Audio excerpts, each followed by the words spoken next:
Hi అండి, welcome back. ఈరోజు special వచ్చేసి కొబ్బరన్నం. టేస్టీగా కొబ్బరన్నం ఎలా చేసుకోవాలో నేనైతే చూపించేస్తాను.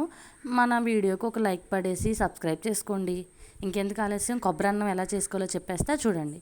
ఒక కొబ్బరి చిప్పనైతే ఈ విధంగా కట్ చేసేసుకోండి. ఒక చిప్ అయితే సరిపోతుందండి, ఎందుకంటే నేను ఒక లోటా బియ్యం తీసుకున్నాను కాబట్టి. ఈ విధంగా ముక్కలుగా చేసుకోండి. ఎప్పుడు మనం బిర్యానీ లేదంటే ఘాటుగా దమ్ బిర్యానీ లేదంటే టమాటా రైసే చేసుకుంటాం. ఇలా కొబ్బరన్నం టేస్ట్గా చాలా బాగుంటుందండి. హెల్దీ రెసిపీ కూడా చాలా బాగుంటుంది. మీరు కూడా ఒకసారి ట్రై చేయండి. కొబ్బరి చిప్పని ఈ విధంగా ముక్కలుగా అయితే చేసుకోండి.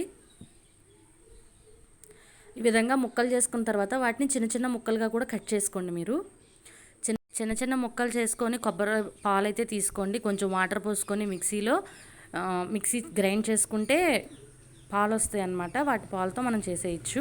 అలాగే రైస్ చేసుకోవడానికి నేను 2 క్యారెట్స్ తీసుకున్నా, 2 టమాటా, 2 పొటాటోస్, అలాగే 1 ఆనియన్, అలాగే చిల్లీస్ తీసుకున్నానండి, ఒక 5. ఇవి తీసుకొని నూనె పోసుకొని బిర్యానీ దినుసులన్నీ వేసేసుకోండి. లవంగాలు, యాలకులు, చెక్క, బిర్యానీ ఆకు, అలానే జీడిపప్పు, జీలకర్ర వేసుకొని వేగిన తర్వాత పచ్చిమిర్చి కూడా వేసుకొని ఒకసారి తిప్పేసుకోండి. పచ్చిమిర్చి వేసుకున్న తర్వాత ఆనియన్స్ కూడా వేసుకొని ఒకసారి తిప్పేసుకోండి. ఆనియన్స్ కూడా వేసిన తర్వాత పొటాటో, క్యారెట్, అలానే టమాటా ముక్కలు కూడా వేసేసుకొని బాగా మిక్స్ చేసుకొని వేగనివ్వండి. ఈ ముక్కలన్నీ కొంచెం బాగా వేగనివ్వండి. ఈ ముక్కలు వేగే లోపల నేనైతే లోటా బియ్యం తీసుకున్నానండి. వీడియోలో కనిపిస్తున్న లోటా బియ్యం అయితే తీసుకున్నాను. శుభ్రంగా కడిగి పక్కన పెట్టేసుకున్నానండి. కొంచెం ముక్కలు వేగిన తర్వాత లైట్గా కసూరి మెతి కూడా వేసుకోండి. టేస్ట్ వాసన బాగుంటుంది.